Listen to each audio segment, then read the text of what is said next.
That picture there is Fred when he was 8 years old. Alice, can you turn me down a little bit? That's 8-year-old Fred you see back there. And from this reading, this little boy was enraptured by an experience. Have you ever been enraptured? Witnessed the grandeur in nature, the splendor that Reverend Fred Meir, our retired minister emeritus, experienced when he was 8 years old? Have you ever sat with nature, fishing or hiking, stargazing, realized you were connected to something mysterious, something greater, something transcendent? Have you witnessed the awe-inspiring in your life, that strange synchronicity, watching a baby sleep or say their first words? Have you been captivated by love so much that you felt like you were floating? Or perhaps like last week when the ensemble was singing Josh's newest song, We Are Earth, you felt something tingling through your body, which brought you to tears of joy because the words and the sound resonated so deeply with your being. That is what I describe as the presence of God. But if you're a humanist or some other ist, you could say that this all-encompassing feeling of contentment and wholeness and joy could be called the sublime. And I'm sure it is what inspired the writers of the Tao Te Ching. I love the first verse of the Tao Te Ching. It says that the Tao that can be told is not the eternal Tao. The name that can be named is not the eternal name. The unnameable is the eternally real. The unnameable is the eternally real. And in a world of chaos, these experiences I'm talking about can seem fleeting and even unreal. But the Tao teaches that these are real, present experiences if we notice them. And they're all around us in the natural world, above us too, this grand mystery of the stars. I'm reminded of a story of a man who was having a rough time with his life, and he wondered why the world was so violent, why there was so much pain and enmity. And then he went to sleep, and while asleep, he had a dream. And an angel came to him, and he said, "Oh, I'll never forget this dream." And the angel took him into space and showed him the vastness of the cosmos and said, "What do you see?" And the man said, "I see eternal darkness and countless stars perfectly placed in their firmament." And then the angel took him above the earth and asked him the same question, "What do you see?" And the man said, "I see a beautiful white, blue, green, and brown sphere rotating effortlessly, and everything seems in perfect order." And the angel said to him, "Thou art that. Everything is exactly as it should be. Remember that all things operate orderly and effortlessly. Its design perfect, its math pristine, its geometry sacredly designed." And then the angel said, "Listen as it sings a harmonious tune of praise to its sun in its solar system, and listen to how the solar system sings its part in the universal orchestra. The earth and all the planets and stars are doing what they're supposed to do. All is well. Don't get caught up in the illusion. This is reality, and you are that reality." And then the man woke up, and he never forgot that dream, and he came back to it when times got hard for him.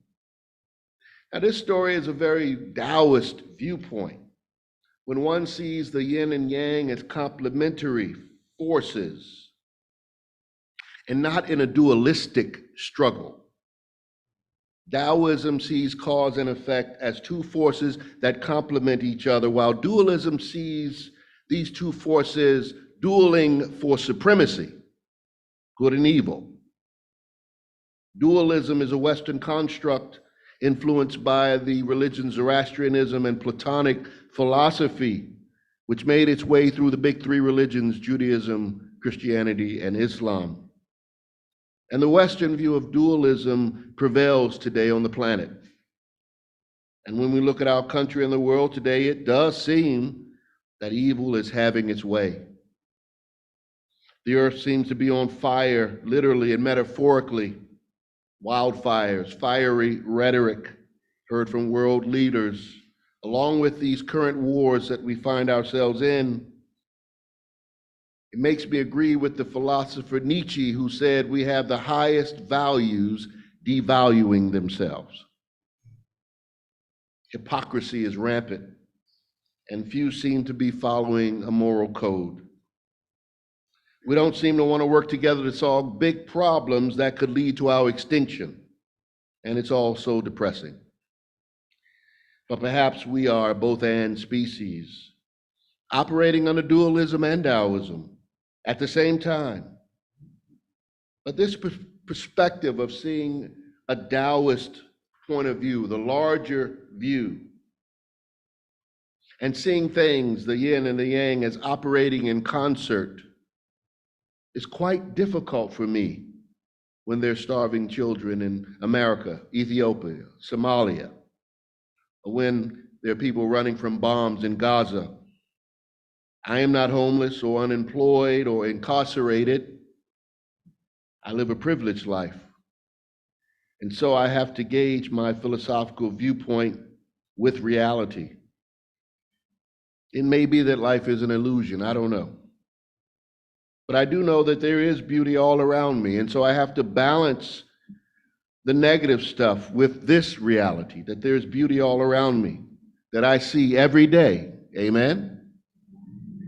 And the founder of Methodism, John Wesley, said that you must do all the good you can, by all the means you can, in all the ways you can, in all the places that you can, at all the times that you can, to all the people you can, as long as ever you can. So we're called to certainly make a difference as we are able. But we're risking becoming imbalanced, getting sick or burned out if our passions, if our amygdala gets triggered too often. So the Eastern religious point of view reminds us to look up at the stars, to look out at nature, to find the homeostasis, because we are it and it is us, and not become too obsessive with anything social, political, or religious, lest we lose our perspective, lest we lose our ability to be compassionate, lest we lose our ability to see what is awesome amidst the awful. It is also clear to me that this dualistic framework alone does nothing more than perpetuate us versus them mentality. And we quickly begin to put people, places, and things into categories of good and evil, and that you must choose a side, which is problematic. Last week I said I choose a side of love, but I'm not preaching that sermon. But there are many factors that create evil. And as Dr. King said, in the worst of us, there's some good, and in the best of us, there is some evil. Perspective is everything. And that's why I respect and want to lift up Charles Darwin this morning. It's Evolution Day. And I can see why Reverend Fred loved Darwin. First of all, they kind of look alike.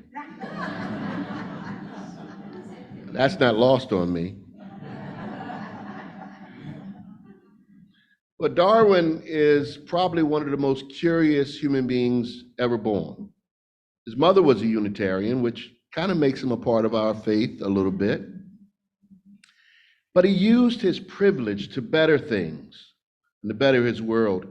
He had a natural curiosity, and he was meticulous with his research to see how things evolved. Vegetables, plants, grasses, birds, insects, animals, and later humans. And that made him great. And we know him by his seminal publication on the origin of species, which changed the world, created quite a stir in 1859, which is curious because 1859 is the same date that John Brown raided the Federal Arsenal in Harper's Ferry. Grabbing the weaponry, going to march south, using weapons of mass destruction to stamp out evil. There's that dichotomy. Darwin with his curiosity and inquisitiveness about nature, John Brown in the dualism going out to make social change by any means necessary. Those two factors are always there in our midst, those two viewpoints, those two contrasts, the Taoist and dualistic viewpoint. But Darwin said this, he said, there is grandeur in this view of life, this evolutionary view of life, with its several powers, having been originally breathed into a few forms or into one, and that whilst this planet has gone cycling on according to the fixed laws of gravity, from so simple a beginning, endless forms, most beautiful and most wonderful, have been and are being evolved. And so I want to switch gears a little bit and talk about evolution as it relates to everything that I've already said, these two viewpoints that contrast each other, the state of our world, and how it relates to humanity. And I think Darwin's view certainly relates to humanity today on how living organisms have evolved. His ideas came into direct conflict with, of course, the religious order of his time that believed that man was created by God and not some other lower animal. And he was criticized for his understanding from the preachers of his day because his view threatened their power. But what he said was true and at the time was radical, but necessary for our species to evolve. Darwin's sacrifice was so far ahead of his time, so far ahead of where humanity was at the moment, their paradigm. And some powerful men took this belief in natural selection, also known as survival of the fittest, to mean that those with power and control were considered the most fit to rule. And they added on top of that, that God ordained us to rule. Otherwise, we wouldn't be in power. And others misused his work later to justify eugenics and the superiority of the white race. And today, these views still exist. These corrupted ideas prevail within white nationalism. This is a severe misinterpretation. And Reverend Fred and I went to lunch this week, and he reminded me of what I already knew, that Darwin was talking about species and those that survive being the most adaptable. It's a key word, adaptability, adaptation, have the best chance of surviving and passing their genes on to the next generation. His work did not give permission for people to abuse people or subject them to violence, or to take advantage of animals or our environment.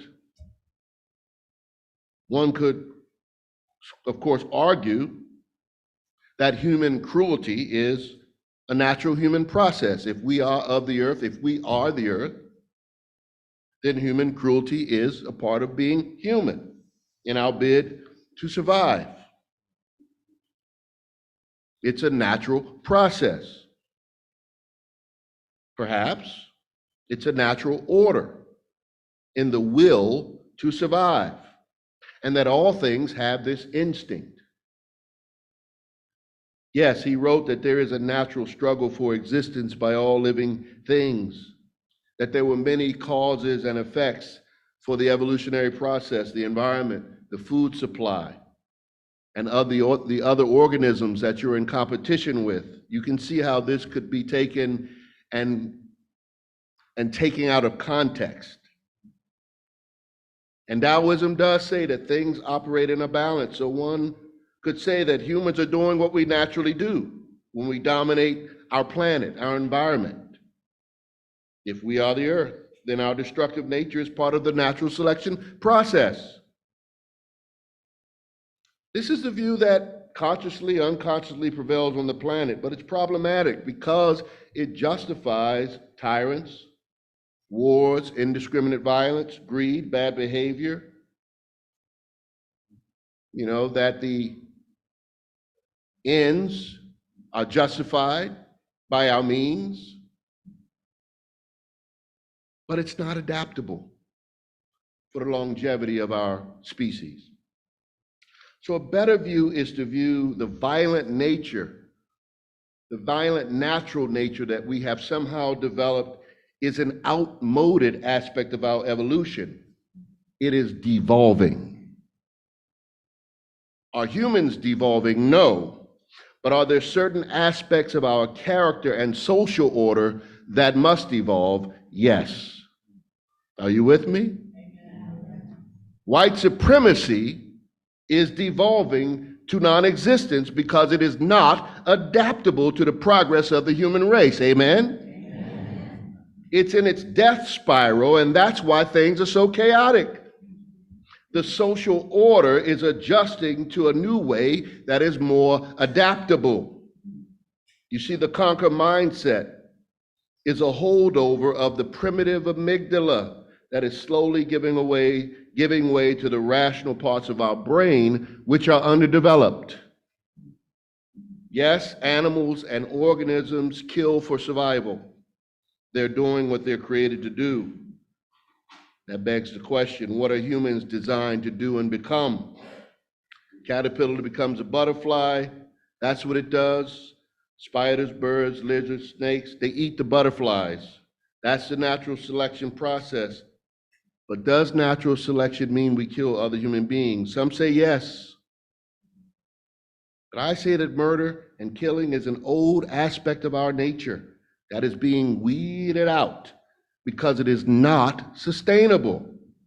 Killing is not natural for human beings. Now, they have science to prove this. Go back to World War I, many soldiers, when they were in the trenches fighting, didn't even fire their weapons. In fact, if they did, they fired them in the air. And so they've done psychological studies after this, and the military changed their training to correct this problem they saw, because people in the trenches realized that they were taking another life in this hand-to-hand combat, and they could not do it. So, you know, now we're fancy. We've got all these machines that fly high up, and we're looking at all these monitors, and it looks like a video game. So we've changed modern warfare, and we, you know, it's different, but it's hard to kill another human being. And so our work, what is our work? What is the goal of humanity? So to sustain itself. The goal of humanity is to sustain itself, to become what we're supposed to, which is the best version of ourselves. We don't fully know what that is yet. But a part of that means we extend life. We weed out bad behaviors that lead to violence and the loss of human life. That is what we are naturally doing. That is what the spirit of liberal religion is all about. Being adaptable to the changes in our environment because they are necessary for our survival. So when you look at racial diversity and the call for that all across this planet, and the change in the demographics, that's an adaptation.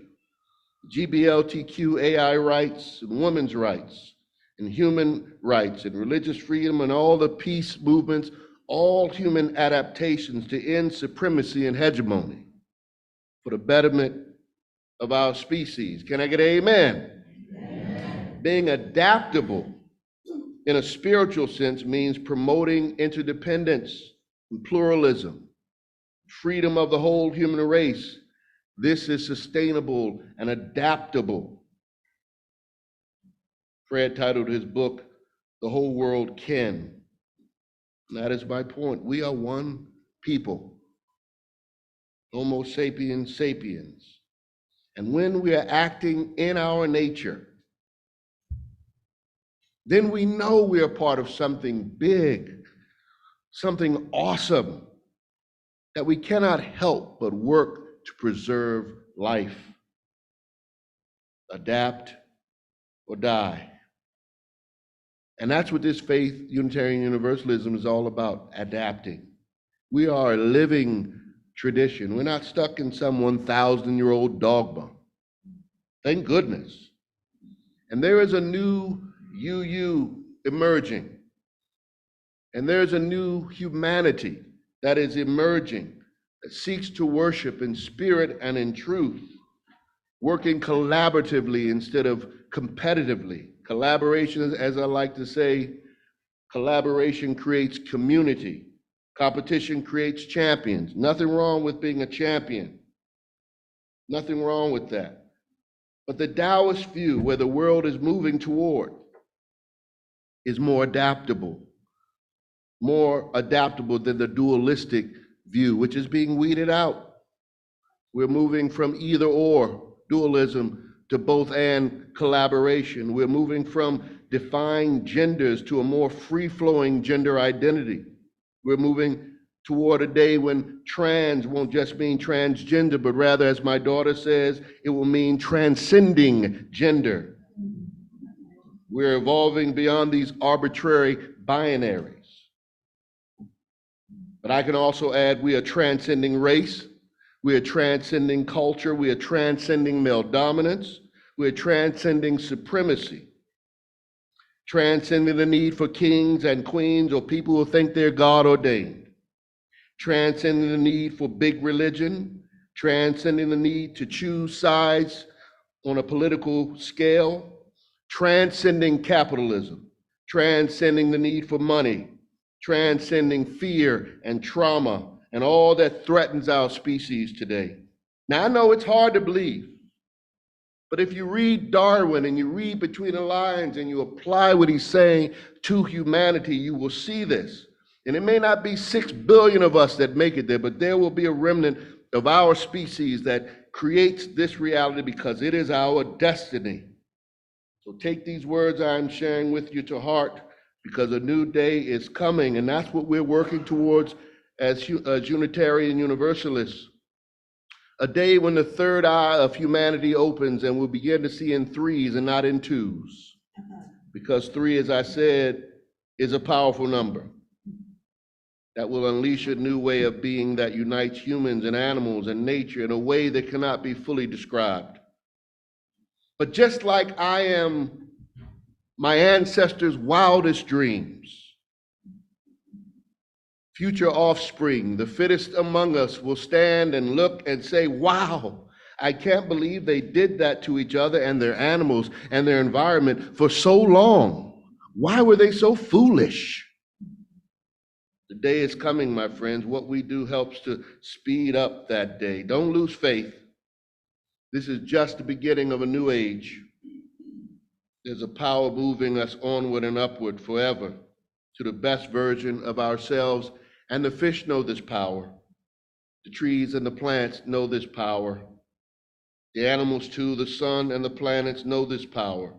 And we know it too if we just stop and stare and align ourselves with that energy, with that awe, that spirit of change and evolution. And then you do all you can for as many as you can, while you can.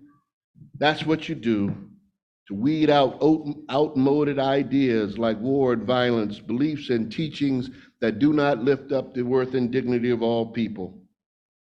Then the great books in religion can be closed, sealed forever. And Isaiah's words, written over 3,000 years ago, will be fulfilled. The wolf will live with the lamb. The leopard will lie down with the goat. The calf and the lion and the yearling together, and a little child will lead them. The cow will feed with the bear. Their young will lie down together, and the lion will eat straw, like the ox. The infant will play near the cobra's den, and the young child will put his hand in the viper's nest. They will neither harm nor destroy on my holy mountain, for the earth will be filled with the knowledge of the Lord as the waters cover the sea. Amen.